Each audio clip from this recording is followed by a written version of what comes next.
Hi everyone.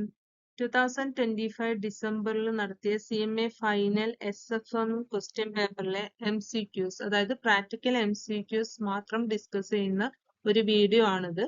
And നിങ്ങൾക്ക് ഇത് helpful ആയിരിക്കും കാരണം ഡീറ്റെയിൽഡ് ആയിട്ടുള്ള എക്സ്പ്ലനേഷൻ കൊടുത്തിട്ടുണ്ട്. സോ നമുക്ക് വീഡിയോയിലോട്ട് കടക്കാം. ഓരോ MCQs ആയിട്ട് ഇനി ഡിസ്കസ് ചെയ്യാം. ഫസ്റ്റ് MCQ എന്ന് പറയുന്നത് The profitability index of project TN is 2. Annual after-tax cash inflow commencing from the year end 234 is 400 lakhs. Each year is discounted at 10%. How would have been the initial cash outlay which is made at the beginning of year 1? So question പറയുന്നത് project TN ന്റെ profitability index 2 ആണെന്ന് പറഞ്ഞിട്ടുണ്ട്. അതോടൊപ്പം തന്നെ നമ്മളോട് പറഞ്ഞിട്ടുള്ളത് annual after tax cash ഇൻഫ്ലോസിനെ കുറിച്ച് പറഞ്ഞിട്ടുണ്ട്. അതിൽ പറയുന്നത് ഇത് സ്റ്റാർട്ട് ചെയ്യുന്നത് അതായത് ക്യാഷ് ഇൻഫ്ലോ വന്നു തുടങ്ങുന്നത് ഇയർ 2, 3, 4 ഈ ഒരു 3 വർഷമാണ്. ദെൻ ഈ 3 വർഷവും 400 ലക്ഷം വെച്ചിട്ടാണ് ക്യാഷ് ഇൻഫ്ലോ, അതായത് ഓരോ വർഷവും 400 ലാക്സ് ആണ് ക്യാഷ് ഇൻഫ്ലോ. ദെൻ ഇത് ഡിസ്കൗണ്ട് ചെയ്യുന്നത് 10%-നാണ്. നമ്മളോട് കാൽക്കുലേറ്റ് ചെയ്യാൻ പറഞ്ഞിട്ടുള്ളത് ഇനീഷ്യൽ ക്യാഷ് ഔട്ട്ലേ അതായത് cash outflow which is made at the beginning of year 1. Year 1ന്റെ ബിഗിനിങ്ങിന് നമ്മൾ നടത്തിയ ഇനീഷ്യൽ ക്യാഷ് ഔട്ട്ഫ്ലോ കാൽക്കുലേറ്റ് ചെയ്യാനാണ് നമ്മുടെ ക്വസ്റ്റ്യൻ. സോ അതിന് നമുക്ക് കാൽക്കുലേഷനിലോട്ട് ആവശ്യമായിട്ടുള്ള ഡിസ്കൗണ്ടിങ് ഫാക്ടർ 10ന്റെ PV ഫാക്ടേഴ്സ് ഒക്കെ ക്വസ്റ്റ്യൻ തന്നിട്ടുണ്ട്, ഓപ്ഷൻസും ഉണ്ട്. സോ നമുക്ക് തന്ന ഇൻഫോർമേഷൻ വെച്ചിട്ട് എങ്ങനെയാണ് ക്യാഷ് ഔട്ട്ഫ്ലോ കാൽക്കുലേറ്റ് ചെയ്യാമെന്ന് നോക്കാം. സോ ഗിവൺ ഇൻഫോർമേഷൻ ഏതൊക്കെയാ നോക്കിക്കഴിഞ്ഞാൽ പ്രോഫിറ്റബിലിറ്റി ഇൻഡെക്സ് 2 ആണെന്ന് ക്വസ്റ്റ്യനിൽ പറഞ്ഞിട്ടുണ്ട്. Then annual after tax cash inflows പറഞ്ഞിട്ടുണ്ട് 400 ലാക്സ് ആണ്. 3 വർഷം 400 ലക്ഷം വെച്ചിട്ടാണ് നമുക്ക് ക്യാഷ് ഇൻഫ്ലോ വരുന്നത്. സോ ഈ 3 വർഷത്തെയും ക്യാഷ് ഇൻഫ്ലോ നമുക്ക് 400 ലാക്സ് ആണ്, അതായത് സെയിം ക്യാഷ് ഇൻഫ്ലോ ആണ് 3 വർഷവും. സോ നമുക്ക് എന്ത് ചെയ്യാൻ പറ്റും? നെക്സ്റ്റ് ആയിട്ട് ഈ പ്രസന്റ് വാല്യൂ ഇൻട്രസ്റ്റ് ഫാക്ടർ ഉണ്ടല്ലോ അതിന്റെ ക്യുമുലേറ്റീവ് ആയിട്ട് നമുക്ക് അതായത് ഇയർ 2 തൊട്ടിട്ട് 4 വരെയുള്ള ക്യാഷ് ഇൻഫ്ലോസിന്റെ ക്യുമുലേറ്റീവ് PV ഫാക്ടർ എടുത്തു കഴിഞ്ഞാൽ നമുക്ക് 2.26 കിട്ടും. സോ നമുക്ക് ഇനി സിംപ്ലി എന്ത് കാൽക്കുലേറ്റ് ചെയ്യാം? Present value of cash inflow 400 lakhs into 2.26 ചെയ്യുമ്പോൾ നമുക്ക് കിട്ടും 904 ലാക്സ് ആണെന്ന് കിട്ടും. ദെൻ ഇത് വെച്ച് നമുക്ക് ഇനി ഈസി ആയിട്ട് എന്ത് കാൽക്കുലേറ്റ് ചെയ്യാം? Present value of cash outflow. എങ്ങനെയെന്ന് ചോദിച്ചു കഴിഞ്ഞാൽ പ്രോഫിറ്റബിലിറ്റി ഇൻഡെക്സിന്റെ ഇക്വേഷൻ എന്ന് പറയുന്നത് എന്താണ്? Profitability index is equal to present value cash inflow divided by present value cash outflow. So നമ്മൾക്ക് കിട്ടിയ ഇൻഫോർമേഷൻസ് നമ്മൾ ഇക്വേഷനിലോട്ട് അപ്ലൈ ചെയ്യുമ്പോൾ 2 is equal to ₹904 lakh divided by present value cash outflow എന്ന് വരും. ദെൻ ഇതിൽ നിന്നും പ്രസന്റ് വാല്യൂ ക്യാഷ് ഔട്ട്ഫ്ലോ നമ്മൾ കണ്ടെത്തി കഴിഞ്ഞാൽ നമുക്ക് ആൻസർ വരുന്നത് ₹452 ലാക്സ് ആണ് നമ്മളുടെ ആൻസർ. അതായത് ഓപ്ഷൻ ബി ആണ് ഈ ഒരു ചോദ്യത്തിന്റെ ആൻസർ ആയിട്ട് വരുന്നത്. So next MCQ. The following information is available with respect to project XZ. Project cost ₹12,000, annual cash flow ₹4,500, life of project 4 years, cost of capital 40%, present value interest factor annuity 14% for 4 years, that is 2.9137. Calculate the sensitivity with respect to cost of project and നമുക്ക് options തന്നിട്ടുണ്ട്. So ഇതിൽ പറഞ്ഞിട്ടുള്ളത് നമ്മളോട് sensitivity analysis എന്ന് പറയുന്ന ചാപ്റ്ററിലെ ഒരു question ആണ്. So നമ്മളിവിടെ കാൽക്കുലേറ്റ് ചെയ്യേണ്ടത് സെൻസിറ്റിവിറ്റി ആണ് with respect to cost of the project ആണ്. സോ നമുക്ക് നോക്കുകയാണെങ്കിൽ sensitivity of a variable measure percentage change required in that variable to reduce the project NPV to 0. So നമ്മൾ സെൻസിറ്റിവിറ്റി അനാലിസിസിൽ measure ചെയ്യുന്നത് എന്താണ്? Percentage change required in that variable. അതായത് ഇവിടെ variable എന്ന് പറയുന്നത് കോസ്റ്റ് ഓഫ് പ്രൊജക്റ്റ് ആണ്. To reduce the project NPV to 0. അതായത് കോസ്റ്റ് ഓഫ് പ്രൊജക്റ്റിൽ എത്ര പെർസെൻറ്റേജ് ചേഞ്ച് വന്നാലാണ് നമ്മുടെ NPV 0 ആവുന്നത് എന്നാണ് നമ്മളിവിടെ അനലൈസ് ചെയ്യാൻ പോകുന്നത്. സോ അത് വളരെ സിമ്പിൾ ആയിട്ടുള്ള ഒരു ക്വസ്റ്റ്യൻ ആണ്. ഫസ്റ്റ് നമ്മൾ ഇതിന് എന്താ കാൽക്കുലേറ്റ് ചെയ്യേണ്ടത്? Base case NPV, present value cash inflow minus present value cash outflow. Present value cash inflow കാണാൻ വേണ്ടി ഒന്നും ചെയ്യേണ്ട ആവശ്യമില്ല, നമുക്ക് കാര്യങ്ങളൊക്കെ തന്നിട്ടുണ്ട്. ആനുവൽ ക്യാഷ് ഫ്ലോ 4,500 തന്നിട്ടുണ്ട്. Life of project 4 ഇയേഴ്സിലാണ്. നമ്മൾ ഡിസ്കൗണ്ട് ചെയ്യേണ്ടത് 14% ആണ്. So present value interest factor annuity figure നമുക്ക് തന്നിട്ടുണ്ട്, ദാറ്റ് ഈസ് 2.9137. സോ നമ്മൾ 4,500 ഇൻറ്റു 2.9137 ചെയ്ത് കഴിഞ്ഞാൽ പ്രസന്റ് വാല്യൂ ക്യാഷ് ഇൻഫ്ലോ കിട്ടും. ദെൻ മൈനസ് നമ്മുടെ present value cash outflow, that is 12,000. അത് ചെയ്ത് കഴിയുമ്പോൾ നമുക്ക് ബേസ് കേസ് NPV കിട്ടും, ദാറ്റ് ഈസ് 1,111.65. ഇനി സെൻസിറ്റിവിറ്റി കാൽക്കുലേറ്റ് ചെയ്യാൻ സിമ്പിൾ ആണ്. സെൻസിറ്റിവിറ്റി കാൽക്കുലേറ്റ് ചെയ്യാൻ വേണ്ടി നമുക്ക് ഇപ്പോൾ കണ്ടുപിടിച്ച base case NPV divided by cost of project, കാരണം with respect to cost of project ആണ് നമ്മളോട് കാൽക്കുലേറ്റ് ചെയ്യാൻ പറഞ്ഞത്. So divided by cost of project into 100 ചെയ്യുമ്പോൾ നമുക്ക് ആൻസർ കിട്ടും, ദാറ്റ് ഈസ് 9.26%. അതായത് ഓപ്ഷൻ എ ആണ് റൈറ്റ് ആൻസർ. ഇത് സിമ്പിൾ ആയിട്ട് ചെയ്യാൻ വേണ്ടിയിട്ട് ഒന്നും വേണ്ട, നമ്മൾ ഇത്രയും സ്റ്റെപ്സിന്റെ ആവശ്യമില്ല. Present value cash inflow minus present value cash outflow, direct ആയിട്ട് തന്നെ നമുക്ക് divided by present value cash outflow into 100 ചെയ്താൽ ഡയറക്റ്റ് ആയിട്ട് നമുക്ക് 9.26% കിട്ടും. ഇത് കുറച്ചും കൂടെ നമുക്ക് കാര്യം ക്ലിയർ ആയിട്ട് മനസ്സിലാവാൻ വേണ്ടിയിട്ടാണ് ഇത്രയും എക്സ്പ്ലെയിൻ ചെയ്തത്. നിങ്ങൾക്ക് ഡയറക്റ്റ് വേയിൽ ചെയ്താൽ മതി, കാരണം ഇത് MCQ ക്വസ്റ്റ്യൻ ആണ്. സോ നിങ്ങൾ ഡയറക്റ്റ് ആയിട്ടുള്ള അല്ലെങ്കിൽ സിമ്പിൾ വേ ആയിട്ട് ആൻസർ കണ്ടെത്താണ് ചെയ്തത്. സോ അത് ഡയറക്റ്റ് ആയിട്ട് നമുക്ക് ചെയ്ത് കഴിഞ്ഞാൽ 9.26% ആൻസർ കിട്ടും. So this is your next MCQ. Following information is extracted from the project Palm Limited. Expected cash flows തന്നിട്ടുണ്ട് and probability. 10,000 cash flow ഉണ്ടാവാനുള്ള probability 0.7 and 20,000 cash flow ഉണ്ടാവാനുള്ള probability 0.3. Amount in lieu of expected cash flow 12,000 തന്നിട്ടുണ്ട്. നമ്മളോട് calculate ചെയ്യാൻ പറഞ്ഞിട്ടുള്ളത് the certainly equivalent coefficient ആണ്. Then 4 ഓപ്ഷൻസും നമുക്ക് available ആണ്. സോ അതെങ്ങനെ സോൾവ് ചെയ്യാൻ നമുക്ക് നോക്കാം. ഫസ്റ്റ് നമ്മൾ കാൽക്കുലേറ്റ് ചെയ്യേണ്ടത് എക്സ്പെക്റ്റഡ് ക്യാഷ് ഫ്ലോ ആണ്. അതായത് നമുക്ക് രണ്ട് ക്യാഷ് ഫ്ലോയും അത് ഉണ്ടാവാനുള്ള പ്രോബബിലിറ്റിയും തന്നിട്ടുണ്ട്. സോ അത് വെച്ച് നമ്മൾ ECF കാൽക്കുലേറ്റ് ചെയ്യും.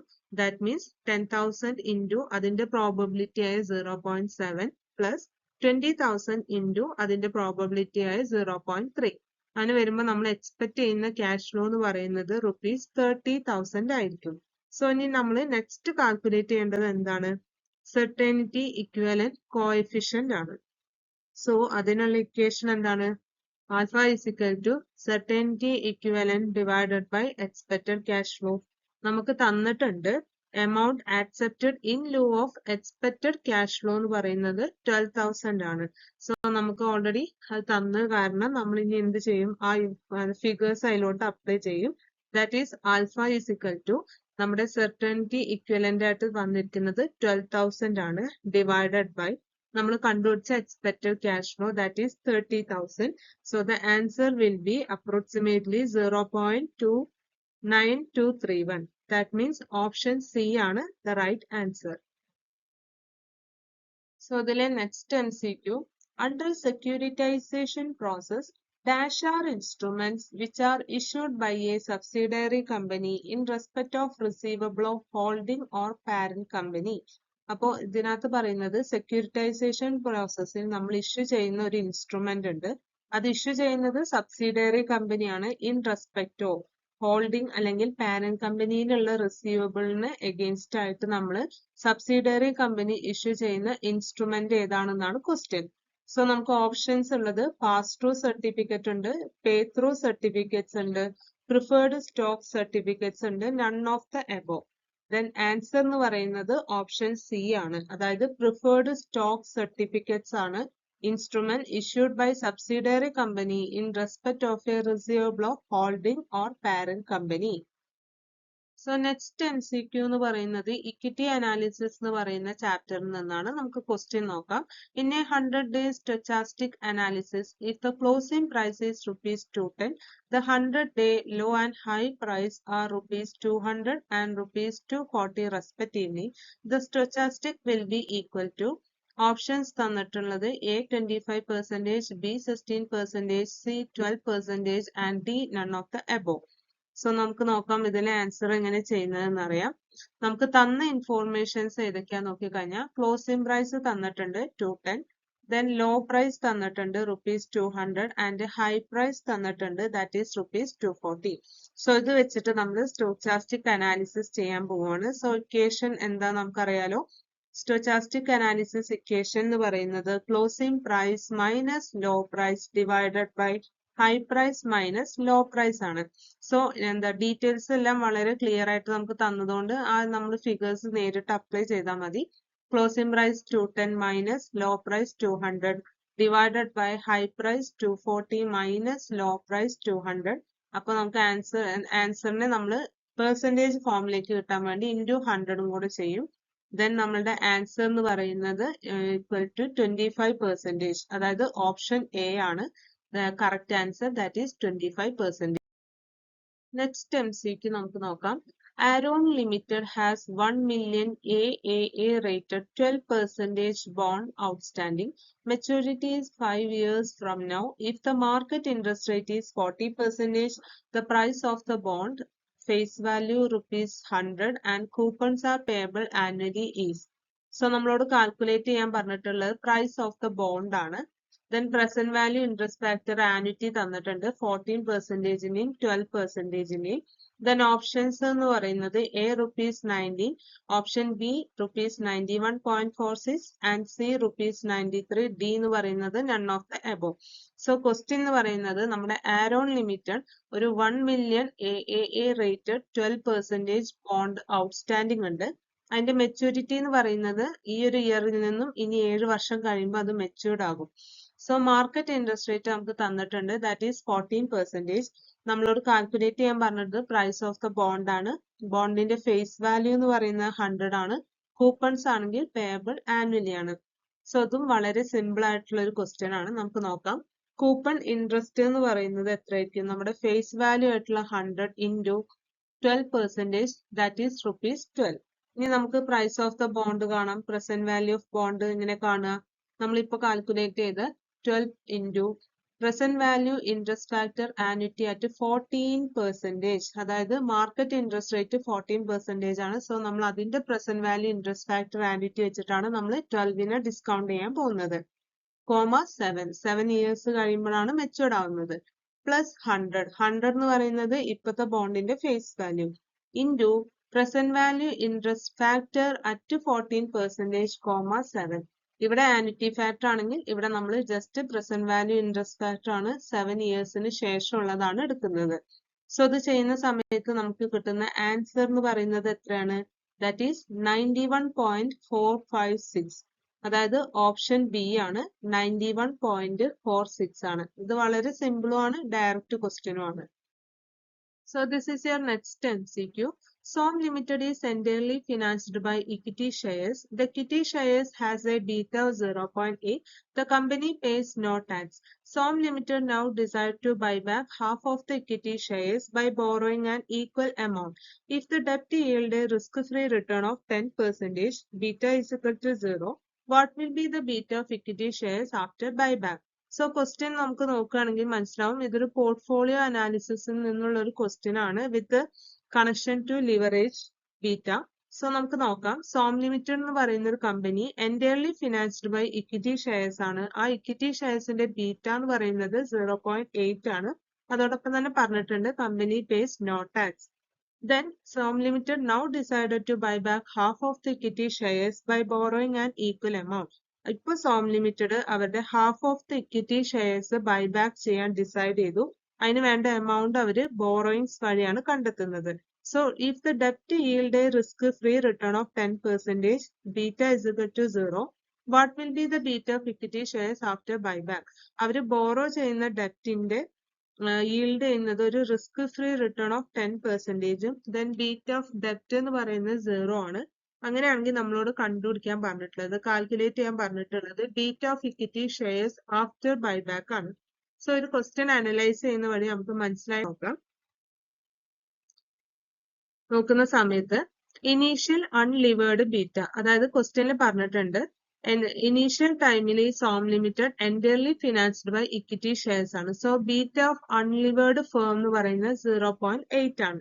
പിന്നെ അവര് നമ്മളോട് പറഞ്ഞു ഹാഫ് ഓഫ് ഇക്വിറ്റി ഷെയർസ് അവർ ബൈബാക്ക് ചെയ്യാൻ പോകുന്നത് ബൈ ബോറോയിങ്സ് വഴിയാണ്. സോ നമ്മുടെ ന്യൂ ഡെറ്റ് ഇക്വിറ്റി റേഷ്യോ എന്ന് പറയുന്നത് 0.5:0.5 ആയിരിക്കും. ഇനി നമ്മൾ എന്ത് ചെയ്യണം?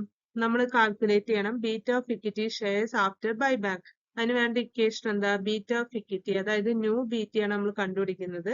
Beta of unlevered into 1 plus debt divided by equity. ഇതെല്ലാം നമ്മൾ കണ്ടുപിടിച്ചിട്ടുണ്ട്. 0.8 ഇൻറ്റു 1 plus 0.5 divided by 0.5, അതായത് ഡെപ്റ്റ് divided by equity. Then answer എത്രയായിരിക്കും? 0.8 into 2, that is 1.6. അതായത് ഓപ്ഷൻ എ ആണ് answer. So here is your next MCQ. Miss Hakini, a prospective investor, has collected the following information pertaining to two securities as under. രണ്ട് securities തന്നിട്ടുണ്ട്. Gilt edged security equity and their return and standard deviation. Using the above security, if Ms. Sakili is planning to invest rupees 5 lakh to construct a portfolio with a standard deviation of 24%, the return on such portfolio is. So നമ്മളോട് question പറഞ്ഞിട്ടുള്ളത് calculate return of portfolio ആണ്. So നമ്മുടെ സാക്കിയിൽ invest ചെയ്യാൻ ആഗ്രഹിക്കുന്ന രണ്ട് സെക്യൂരിറ്റീസും അവർ invest ചെയ്യാൻ പോകുന്ന amount എന്ന് പറയുന്നത് 5 lakh ആണ്. അതോടൊപ്പം തന്നെ അവർ കൺസ്ട്രക്ട് ചെയ്യുന്ന പോർട്ട്ഫോളിയോന്റെ സ്റ്റാൻഡേർഡ് ഡീവിയേഷൻ 24% ആയിരിക്കണം. സോ നമ്മൾ എന്താ ഇനി കാൽക്കുലേറ്റ് ചെയ്യേണ്ടത്? റിട്ടേൺ ആണ് കാൽക്കുലേറ്റ് ചെയ്യേണ്ടത് ഓഫ് സച്ച് പോർട്ട്ഫോളിയോ. സോ അതിന് മുന്നേ ആയിട്ട് നമ്മൾ എന്ത് കണ്ടുപിടിക്കണം? വെയിറ്റ് കണ്ടുപിടിക്കണം. നമ്മൾ ഓരോ അസറ്റിന്റെയും മുകളിൽ എത്ര പെർസെന്റേജ് ആണ് 5 lakhന്റെ എത്ര പെർസെന്റേജ് ആണ് നമ്മൾ ഈ രണ്ട് സെക്യൂരിറ്റിയിലും ഇൻവെസ്റ്റ് ചെയ്യുന്നതെന്ന് കണ്ടുപിടിക്കണം. സോ ഇവിടെ നോക്കുമ്പോൾ standard deviation of gilt edged asset എന്ന് പറയുന്നത് 0 ആണ്. That means it is an risk free asset. അപ്പൊ നമ്മൾ പോർട്ട്ഫോളിയോ സ്റ്റാൻഡേർഡ് ഡീവിയേഷൻ കാൽക്കുലേറ്റ് ചെയ്യുമ്പോൾ നമ്മൾ എൻറ്റയർലി എന്ത് മാത്രം കൺസിഡർ ചെയ്താൽ മതി? ഇക്വിറ്റി മാത്രം കൺസിഡർ ചെയ്താൽ മതി. കാരണം portfolio S D of portfolio calculate ചെയ്യുന്നത് നമ്മൾ wait into S D of that particular security ആണ്. സോ നമ്മൾ ഇവിടെ ഗിൽറ്റ് എഡ്ജഡ് സെക്യൂരിറ്റിന്റെ സ്റ്റാൻഡേർഡ് ഡീവിയേഷൻ 0 ആണ്. ദെൻ 0 ഇൻറ്റു ആ വെയിറ്റ് ചെയ്ത് കഴിഞ്ഞാൽ നമുക്ക് കിട്ടുന്ന ആൻസർ 0 ആയിരിക്കും. സോ നമ്മൾ ആ ഗിൽറ്റ് എഡ്ജഡ് സെക്യൂരിറ്റി കൺസിഡർ ചെയ്യാണ്ട് നമ്മൾ ഇക്വിറ്റി മാത്രം കൺസിഡർ ചെയ്യുന്നു. So S D of portfolio 24%, weight അറിയില്ല. Then standard deviation of equity നമുക്കറിയാം, ദാറ്റ് ഈസ് 30%. സോ ഈ ഒരു ഇക്വേഷൻ വെച്ച് നമ്മൾ കാൽക്കുലേറ്റ് ചെയ്യുമ്പോൾ നമുക്ക് ഇക്വിറ്റിന്റെ വെയിറ്റ് കിട്ടും, ദാറ്റ് ഈസ് 0.8. That means 18%. 5 lakhന്റെ 80% നമ്മൾ ഇക്വിറ്റിന്റെ ഇടും. Then weight of gilt edged security 1 minus 0.8 ചെയ്യുമ്പോൾ നമുക്ക് 0.2 കിട്ടും. That means 5 lakhന്റെ 80% ഇക്വിറ്റിയിലും 20% നമ്മൾ ഗിൽറ്റ് എഡ്ജഡ് സെക്യൂരിറ്റിയിലുമാണ് ഇൻവെസ്റ്റ് ചെയ്യാൻ പോകുന്നത്. സോ നമുക്ക് വെയിറ്റ് കിട്ടി. ഇനി സിമ്പിൾ ആയിട്ട് നമുക്ക് എന്ത് ചെയ്യാം? പോർട്ട്ഫോളിയോ റിട്ടേൺ കാൽക്കുലേറ്റ് ചെയ്യാം. സോ ഫസ്റ്റ് നമ്മൾ പെർസെന്റേജ് ഫോമിൽ കാൽക്കുലേറ്റ് ചെയ്യാൻ വേണ്ടി നമുക്ക് ഈസി അല്ലേ? നമുക്ക് ഇക്വേഷൻ അറിയില്ലേ? Return of portfolio is equal to weight of equity into return of equity plus weight of gilt edged security into return of gilt edged security. ഈ എല്ലാ ടേംസും നമ്മൾ കണ്ടുപിടിച്ചിട്ടുണ്ട് ഓൾറെഡി. ദെൻ നമുക്ക് ഫൈനലി ആൻസർ എന്ത് കിട്ടും? 21.4%. So return of portfolio in percentage form നമുക്ക് കിട്ടി. നൗ ഇനി എന്ത് ചെയ്താൽ മതി? ആ 5 lakh, അതായത് നമ്മൾ ഇൻവെസ്റ്റ് ചെയ്യാൻ പോകുന്ന 5 lakhന്റെ 21.4% ആയിരിക്കും നമുക്ക് കിട്ടാൻ പോകുന്ന റിട്ടേൺ. ദാറ്റ് മീൻസ് ആൻസർ എന്ന് പറഞ്ഞു കഴിഞ്ഞാൽ 1,07,000. ദാറ്റ് മീൻസ് ഓപ്ഷൻ ബി ആണ് ആൻസർ. സോ ഇതൊക്കെ MCQ ക്വസ്റ്റ്യൻസ് ആണ്. ഞാൻ ഡീറ്റെയിൽ ആയിട്ട് എക്സ്പ്ലെയിൻ ചെയ്തിട്ടുള്ളത്, ഓരോ കാര്യവും ഡീറ്റെയിൽ ആയിട്ട് എക്സ്പ്ലെയിൻ ചെയ്ത് നിങ്ങൾക്ക് മനസ്സിലാക്കാൻ വേണ്ടി മാത്രമാണ്. ദെൻ മനസ്സിലായി കഴിഞ്ഞാൽ നിങ്ങൾക്ക് അത് പെട്ടെന്ന് ചെയ്തെടുക്കാൻ പറ്റുന്നതേ ഉള്ളൂ. ഓക്കെ, സോ ഇതാണ് ഈ ഒരു വീഡിയോയിലെ ലാസ്റ്റ് MCQ.